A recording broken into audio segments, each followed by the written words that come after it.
नमस्कार, द नगरी न्यूज में आपका स्वागत है। मैं हूं आपके साथ दीपशिखा। राजस्थान में बीएड कॉलेजों के लिए इस बार प्रवेश प्रक्रिया चिंता का विषय बन गई है।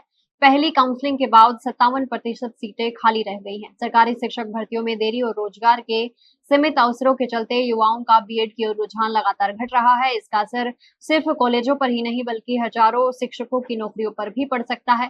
प्रदेश के 942 बीएड कॉलेजों में पहली काउंसलिंग पूरी हो चुकी है। कुल 1,07,000 सीटों में से केवल 46,600 सीट पर ही प्रवेश हुआ है, जबकि 60,400 सीटें अब भी खाली हैं। यानी इस बार आधे से भी कम, सिर्फ 43% सीटें ही भर पाई हैं। सीटें खाली रहने के पीछे सबसे बड़ा कारण सरकारी शिक्षक भर्तियों में लगातार देरी और रोजगार के अवसरों की कमी को माना जा रहा है। यही वजह है कि युवाओं का बीएड पाठ्यक्रम के प्रति रुझान लगातार कम होता जा रहा है।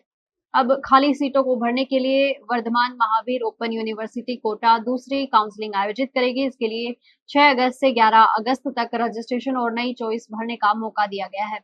बीएड कॉलेजों में घटते प्रवेश का असर वहां कार्यरत शिक्षकों पर भी पड़ सकता है। शिक्षक प्रशिक्षक प्रगतिशील समिति के अनुसार यदि सीटें खाली रही तो प्रदेश के करीब 8,000 शिक्षकों के रोजगार पर संकट खड़ा हो सकता है।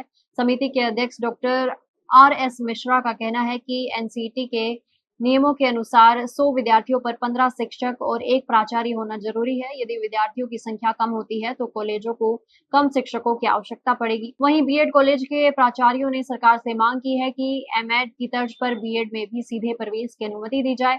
उनका कहना है कि इससे विद्यार्थी अपने नजदीकी कॉलेजों में आसानी से प्रवेश ले सकेंगे और कॉलेजों में नामांकन बढ़ेगा। फिलहाल दूसरी काउंसलिंग से कॉलेजों को काफी उम्मीद है, लेकिन अगर इसके बाद भी बड़ी संख्या में सीटें खाली रहती हैं तो इसका असर न सिर्फ बीएड कॉलेजों की आर्थिक स्थिति पर पड़ेगा बल्कि हजारों शिक्षकों के रोजगार पर भी संकट गहरा सकता है। ऐसे में अब सबकी नजरें दूसरी काउंसलिंग और सरकार के अगले कदम पर टिकी है।